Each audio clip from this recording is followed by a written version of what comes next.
di antara fitrah yang Allah lekatkan pada setiap hamba ketika tercipta adalah fitrah kebertuhanan, yang diantaranya ditunjukkan dengan kebutuhan makhluk terhadap Khalik. Ekspresi akan kebutuhan ini ditampilkanlah dalam apa yang sering kita sebut dengan doa.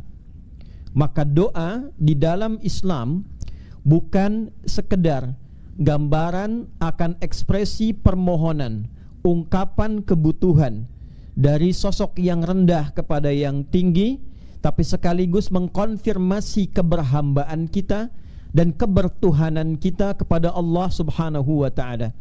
Ketika seseorang berdoa, ini menunjukkan dia adalah makhluk. Ketika seseorang berdoa, ini menegaskan bahwa dia punya kebutuhan. Dia makhluk, butuh kepada Khaliq. Untuk itulah doa digolongkan oleh Al-Quran kepada bagian ibadah, yang sekaligus menunjukkan kebertuhanan dan keberimanan kita kepada Allah Subhanahu wa ta'ala. Berfirman Allah menegaskan tentang makna ini di dalam surah Ghafir, surah ke-40 di ayat ke-60.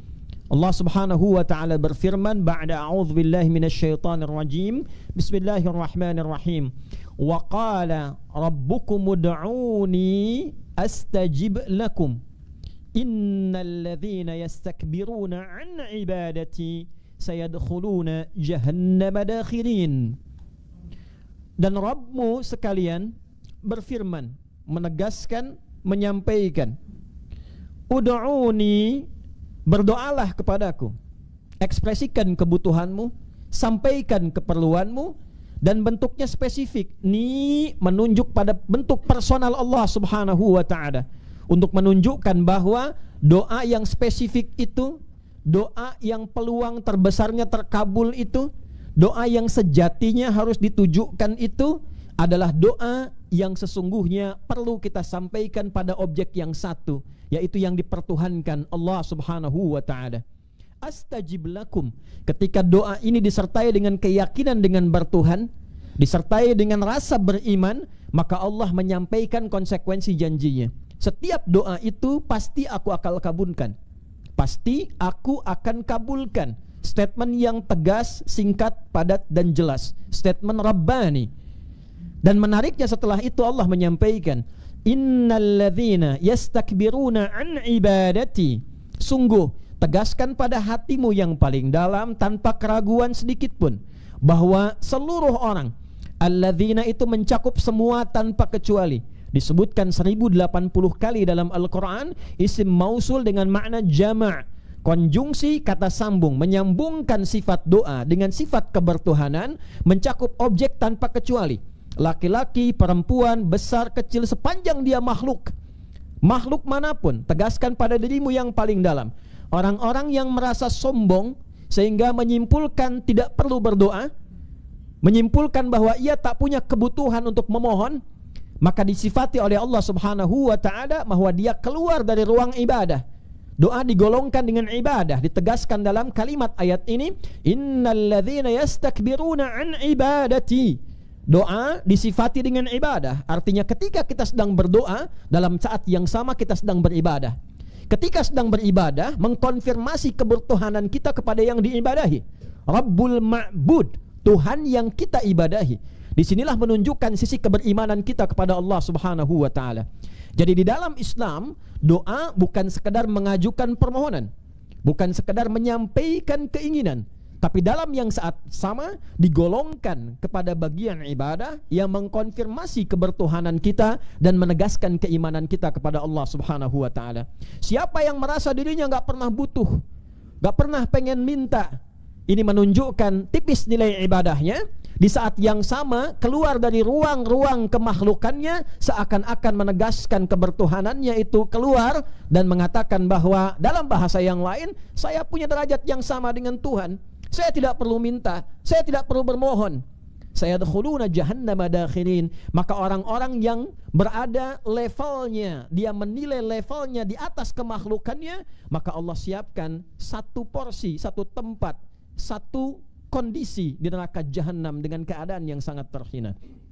Hadirin jamaah Jumat rahimani wa rahimakumullah. Yang kita tarik dalam pembahasan khutbah Jumat yang singkat dan padat ini adalah dua bagian penting dari ayat ini. Yang pertama, sebaik apapun kondisi yang kita rasakan, sehebat apapun capaian yang bisa kita raih, status apapun yang melekat pada diri kita, pada akhirnya sepanjang kita makhluk tidak akan pernah terlepas dari sifat karakteristik kemakhlukan kita, yaitu kita pasti butuh bermohon. Sepanjang kita makhluk, sepanjang kita sifatnya manusia, makhluk apapun itu, pada puncaknya pasti ada titik di mana kita mesti bermohon, di mana titik kita mesti meminta. Bahkan semua nabi, senabi-nabinya nabi, serasul-rasulnya rasul, tetap meminta dengan fitrah kemakhlukannya. Karena nabi bukan Tuhan, rasul bukan Tuhan, melekat sifat kemakhlukannya, maka dia pun berdoa. Nabi Adam alaihi salam, manusia pertama yang diciptakan, dipilih oleh Allah. Innallaha astafa Adam, Allah memilih memuliakan Adam alaihissalam. Ali Imran ayat 33. Bahkan ditempatkan di surga sementara khusus sebelum turun ke bumi untuk memulai misi sebagai khalifah di bumi. Wa qulna ya Adam uskun anta wa zaujukal jannah, Al-Baqarah ayat 35. Tapi tidak melekatkan status terpilih dan keistimewaan itu untuk berlepas dari doa. Beliau tetap berdoa. Dan doanya diabadikan, viral saat ini dan sering kita bacakan. Rabbana zalamna anfusana wa illam taghfir lana wa tarhamna lanakunanna minal khasirin. Adam dibalik kemuliaannya, keistimewaannya, tetap merasa sebagai makhluk yang mungkin ada salahnya. Lalu mencontohkan kepada kita bagaimana beliau berdoa dengan khusyuknya. Dan di sampingnya ada nenek moyang kita Sayyidah Hawa alaihissalam, dan keduanya bermohon. Nabi Nuh alaihissalam, betapa derajatnya tinggi, masuk status ulul azmi, rasul yang luar biasa, berdakwah dalam durasi yang panjang, lebih dari 950 tahun. Tapi tetap beliau memiliki kebutuhan untuk bermohon. Bahkan tercatat dalam sejarah, diabadikan dalam Al-Quran, memohon kepada Allah untuk kebaikan anaknya.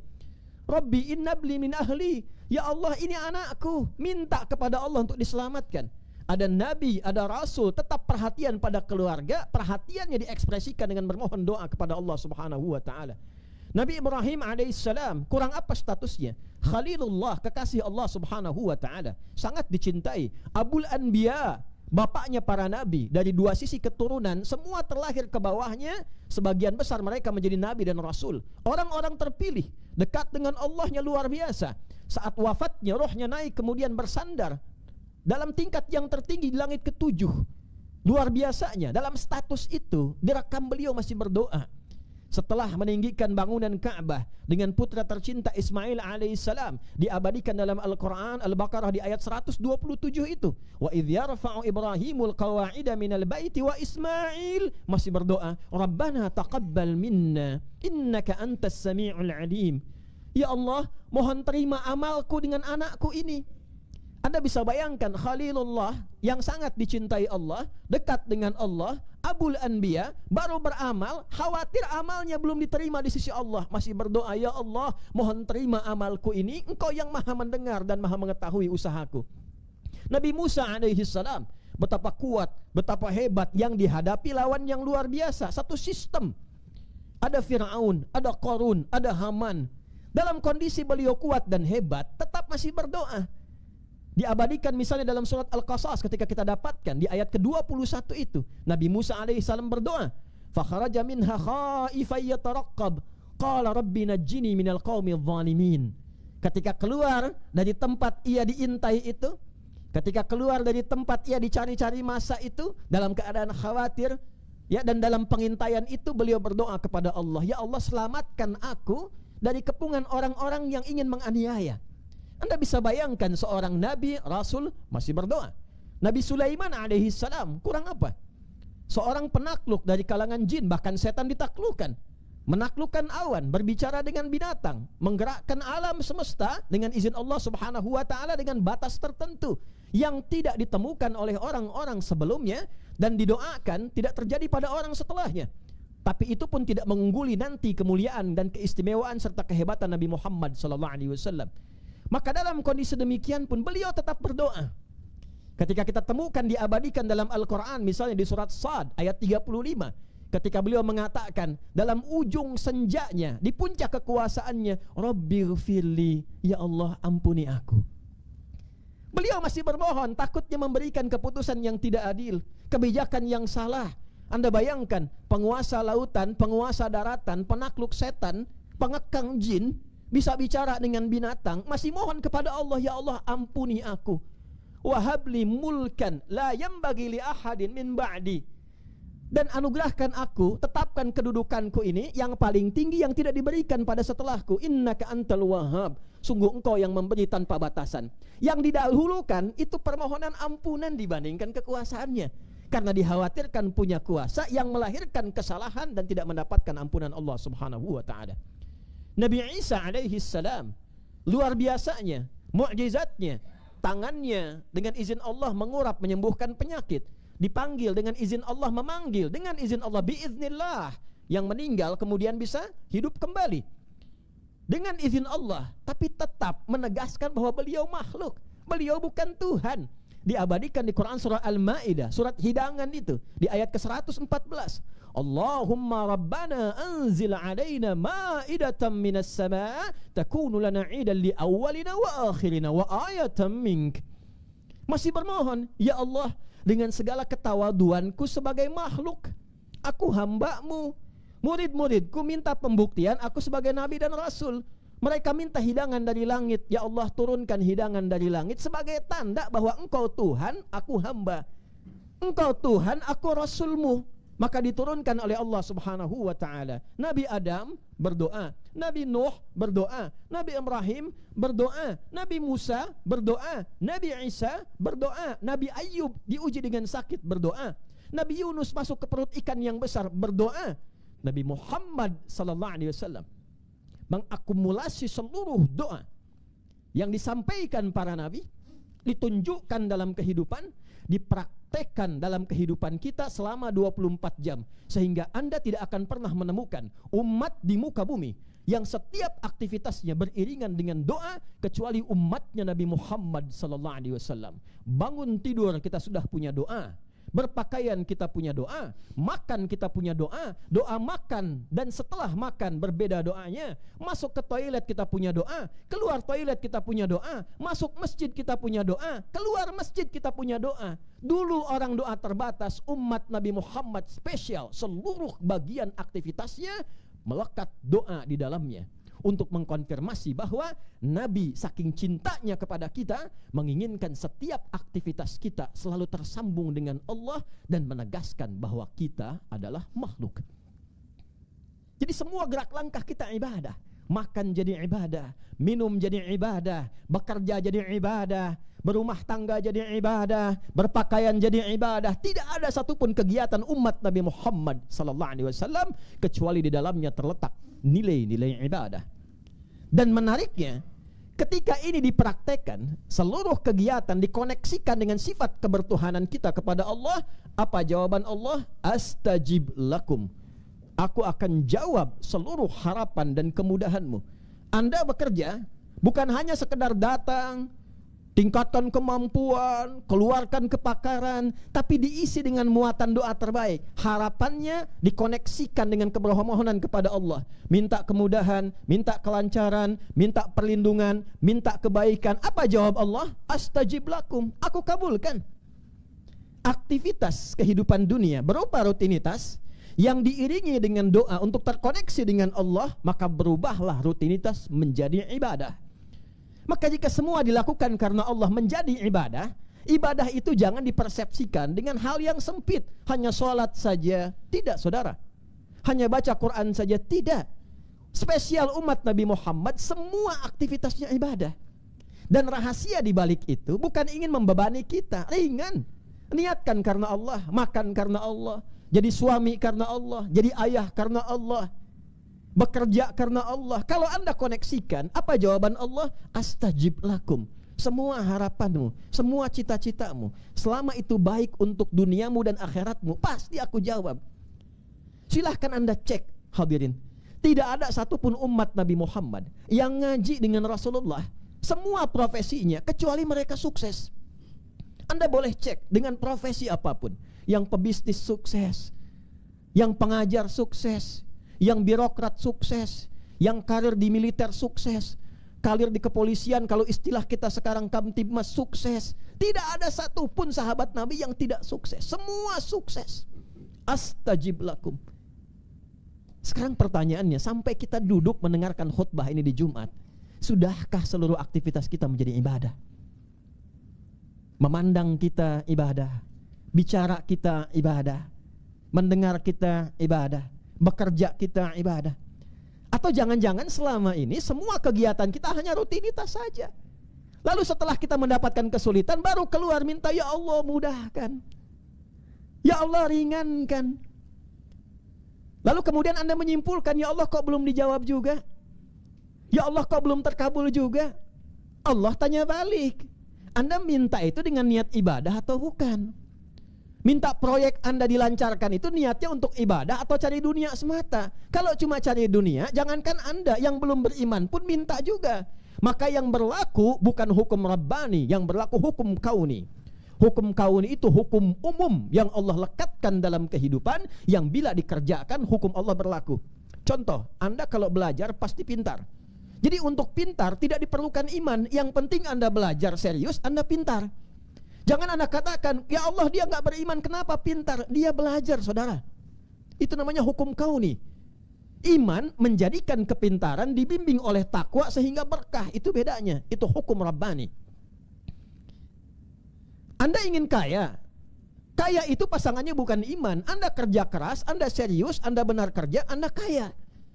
Jangan Anda katakan, ya Allah dia nggak beriman, kenapa? Kaya, saudara, dia kerja, dia serius, dia sungguh-sungguh. Allah lekatkan kejujuran, Allah lekatkan di situ keberanian, Allah lekatkan di situ kesungguhan. Itu hukum kauni namanya.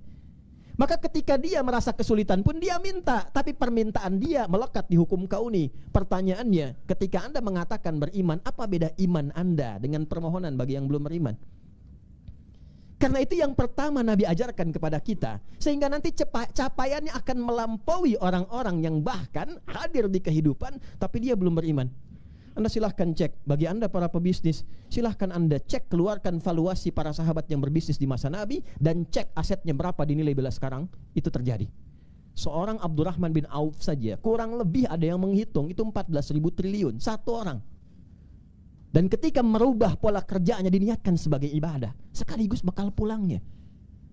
Itu yang menjadikan doa itu cepat terkabul, karena koneksinya nyambung. Bukan saat sulit saja baru merasa diuji. Gak pernah sekolah pengen ujian. Hadirkan pada diri kita. Maka turunlah kemudian kalimat pamungkasnya, wa idza sa'alaka ibadi anni.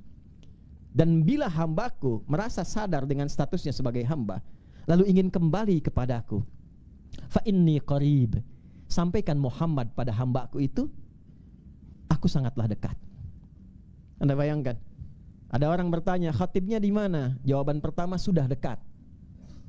Ada orang bertanya, khatibnya di mana? Rasanya masih di perjalanan. Sebelum bertanya, Allah sudah memberikan ketenangan sehingga menghilangkan harapan. Yang dimaksud harapan-harapan yang negatif, menguatkan keyakinan dan mengatakan, aku dekat, tinggal kau datang kepadaku. Setelah Allah membuat statement aku dekat, hambanya mau datang enggak? Itu masalahnya. Ibad dibagi dua dalam Al-Quran. Satu, hamba yang pernah salah, itu pun masih disebut hamba oleh Allah.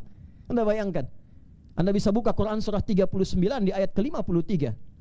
Qul ya ibadi, Qul, katakan Muhammad, ya ibadi, hei hambaku yang pernah berlumur kesalahan dalam hidupnya.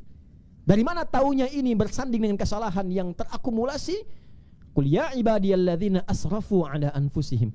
Katakan, duhai hambaku yang pernah memvonis diri sudah banyak berlumur dengan kejahatan, sudah tertutup dengan banyak kesalahan. Israf itu puncak tertinggi dari tindakan kriminal.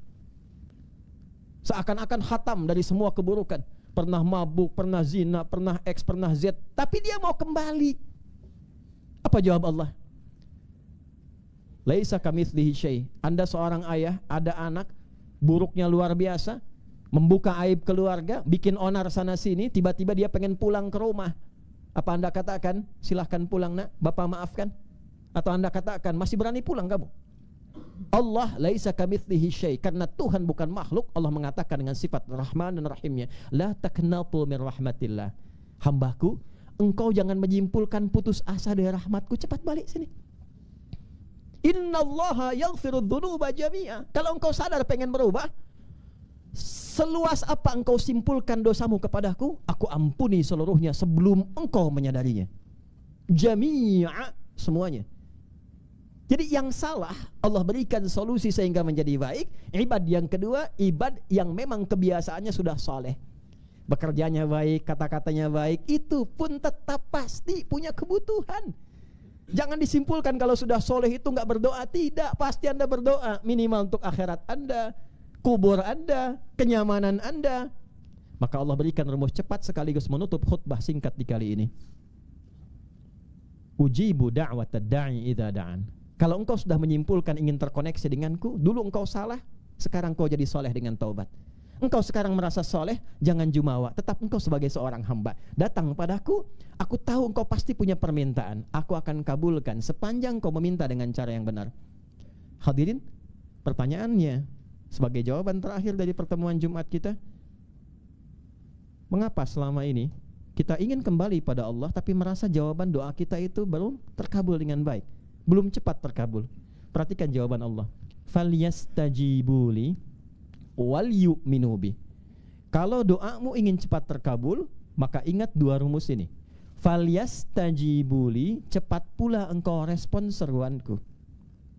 Hukum berlaku sama secara logika.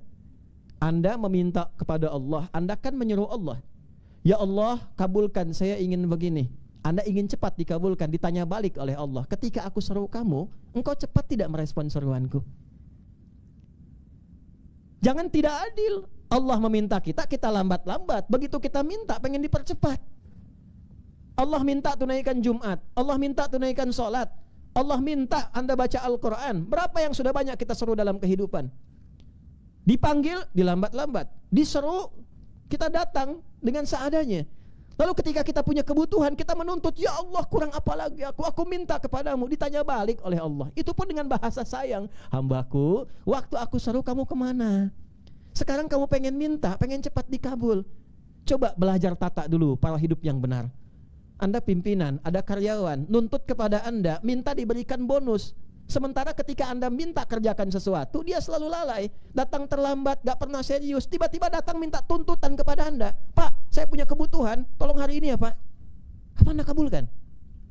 Allah tanya balik. Wal yu'minu bi. Yang kedua, berdoalah pakai iman.